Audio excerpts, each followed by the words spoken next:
ngegenaay bi nga xam ne moom laa tëdd nga xam ne ndox mi jógee ci butam dina dem ci ngegenaay boobu loolu yëpp mooy waral wàllante bi ci Apollo yii nag nga xam ne dinay waral i tamit lii di tasaare feebari but bi mu di Apollo loolu bokk na ci di béréb boo xam ne nit ña dañ fa bari lool ak it béréb yoo xam ne daal ay ndaje moo fa dee faral di am bu fekkee ne nag fajuñ li nga xam ne moo di Apollo bii nii lu dul nag di jël ay limon ay xob sukkur seben ndoxi xorom ay karosine ak ay saabu di ko def ci suñ biir bët yi loolu nag dinay waral feebari Apollo bi mu gën a yokku raxas suñ loxo yi ba mu set raxas it suñ xarxanam yi ba mu set ak ndox mu set dinañu mun a muccal ci doomi jàngoro bi nga xam ne moo di joxe Apollo jokkoo leen ak ñi nga xam ne ñoo di liggéey ci buntu wér-gu-yaram gi ngir ñu mun leen a digal jox leen it faj goo xam ne na leen mun a fànqal feebari Apollo fexe leen nag ngeen amee ay xibaar yu wóor ci ñi nga xam ne ñoo di liggéey ci buntu wér-gu-yaram gi bañ a déglu rek ay ndigal yoo xam ne dafa jóge ci ay nit yoo xam ne amuñ benn xam-xam ci mbiri feebari Apollo bii bon nag ñun ñëpp nañu taxaw xeex li nga xam ne moo di feebari but bi muy Apollo Barang. Anjarama. Baraka. Thank you. Nuari. Merci beaucoup. Jokonjal. Emite Kati. QCell would like to thank our many customers for choosing the Gambia's quality network. Now, anytime you use your QCell line for calls, text or internet, you will automatically earn points for great items and goods such as mobile phones, umbrellas, hats, t-shirts, buckets, pans, kettles, cups, and much, much more. To check your loyalty points, dial *445#. QCell's Hero Loyalty Program is not a competition. The more you use your QCell line, the more points you earn and the more gifts you can get. QCell's Hero Loyalty Program is just our way of saying thank you to our customers. QCell, soon your boss, the Gambia's quality network.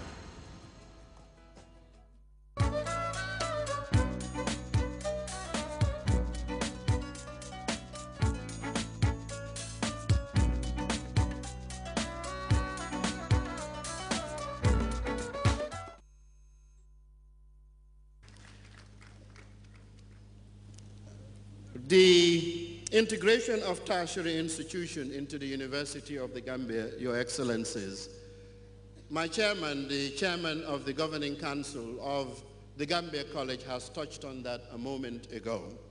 And since this is the time when the university takes stock and share with the community what it's been up to and what it is going, I think it is fitting to say a word or two on that. A steering committee on the integration was set up by the Ministry of Higher Education, Research and Science and Technology since 2009 when I took office to ensure the tertiary institutions' mandates are incorporated and protected and to come up with the best structure for the governance of the integrated University of the Gambia. Consultations and a write-up of the Integrated University of the Gambia Act were also done. This was then left with our ministry to further scrutinize before sending it over to the executive and the legislature. The University of the Gambia is not, and I must say that sincerely, we are not policy makers. And we don't legislate. We are academics to the core, and we respect the legislature. So we will not do anything to conflict with the mandates of the legislature. In the academic year 2010-2011, we also continued with the process of consultations and gradual implementation of the integration of the tertiary institutions into the university. The Gambia College, some of the graduates are sitting here, has made great strides in the integration process with the University of the Gambia and in the harmonization of the curricula of the two institutions. The college's campuses in Brikama and Banjul are now shared with the University of the Gambia. Since August 2009, the University Chancery and most of its faculties moved to the Brikama campus, while the Banjul campus continues to house the School of Medicine and Allied Health Sciences. The University of the Gambia hired and paid faculty who are teaching at the Gambia College as part of a resource sharing initiative. This is all in an effort to harmonize and streamline for cost effectiveness and cost efficiency, and to ensure that the expected rigor of the tertiary institution is under the purview of a university. Normally, it is a university that tends to say we do not want tertiary institutions to be under our umbrella. This has been the case. The issue of integration was not the making of the Vice Chancellor, but it is a wise and smart move by the government. And as we can note, 3 years in a row or 2 years in a row, the tertiary institutions are strengthened further, and that is not reversing.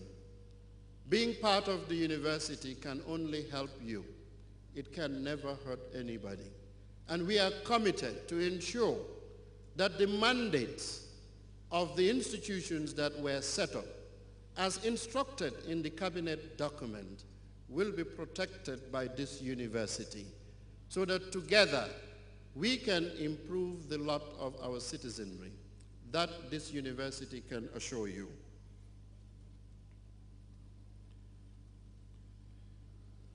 Our Chancellor, please allow me to update the esteemed gathering about the human resource and succession planning strategy at the university. The university's transformation requires new sets of skills, capabilities, competencies, capacities, and most importantly, resources.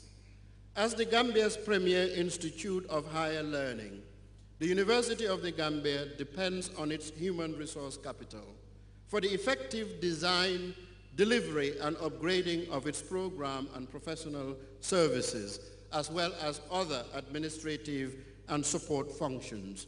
The University of the Gambia has not only aging faculty, but also needs to further upgrade the qualifications and competencies of the young of our faculty. Some of them are going to come from you, as others that have graduated have already done so. Some of you will be hired immediately once your grade point average reaches a certain threshold to be nurtured and mentored to go and pursue your master's and PhD, to come back and take your rightful position at the university and teach. The University of the Gambia boasts of an academic staff of 269. 100 of 60 are full-time and 109 are part-times, or what we call adjuncts. In 2010-2011 academic year, 37 new staffs were hired. The University of the Gambia also has 124 administrative and professional staff.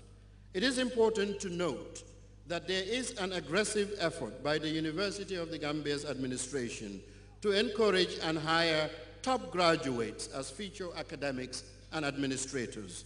Some of these teaching or graduate assistants hired by the university have been deployed to teach at the Gambia College or serve in respective faculties at the university. Majority of the hired teaching assistants are given priority of consideration to pursue master's and PhD degrees with scholarships that are available. And we have many of our past graduate assistants across the world pursuing masters and PhDs, and many of them have returned and others have just left a few weeks ago. In the past academic year, the University of the Gambia has 13 academic staff on study leave. 4 of our staff are pursuing PhDs and 9 master's degrees. When faculty and staff go on study leave, the University of the Gambia continues to pay their salaries as an incentive to attract them back to the university upon completion of their